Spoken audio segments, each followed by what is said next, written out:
पूर्ण 7 महिने झाले मी ही सिरीज चालू करायची म्हणते, पण ती करायची म्हणून कधी सुरुवातच नाही केली. खरं तर माझ्यातलं मीच मला यापासून लांब खेचायला लागलो होतो. आता नको, पुढच्या आठवड्यात नक्की करूयात असं स्वतःला मी त्या कामापासून लांब करायचो. मी शोधत बसलो होतो एका परफेक्ट अशा वेळेला, पण तशी वेळ कधी आलीच नाही. आणि जसा विचार केला होता तसं तर काही झालंच नाही. मी तयारी तर करून ठेवली होती, पण वेळ कधी ठरवली नव्हती की आपण या वेळेत हे सगळं काम करूया. त्यामुळे सवय होत गेली एका परफेक्ट अशा टायमिंगला शोधण्याची. आणि यातून जे विचार निर्माण झाले पूर्ण गुंतलो होतो मी. पण आता मात्र ठरवलं होतं की कसं का असना आणि काय का असना, पण आपण आता हे काम करणारच. म्हणून मागच्या आठवड्यात मी सकाळचं लवकर उठून व्यायाम चालू केला. 2-3 दिवस व्यायाम केला, व्हिडिओ काढले, पण ते व्हिडिओ बनवलेच नाहीत. याआधी मी रोज संध्याकाळचाच व्यायाम करत आलो, पण पुरेसा वेळ नव्हता म्हणून मी सिरीज सकाळची चालू करायचं ठरवलं. आणि त्यात पण मी पुन्हा अजून काय बरोबर नाही यातच अडकलो. म्हणून मी परत स्वतःला म्हणतो की कसं का असना आणि काय का असना आपण करायचंच.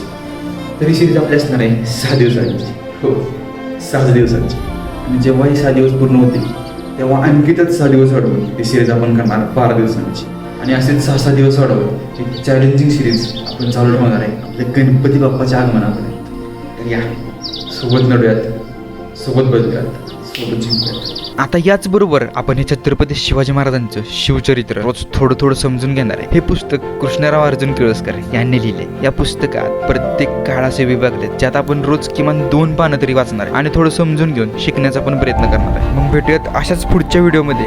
तोवर जय शिवराय, जय श्रीराम, जय शंकराचार्य.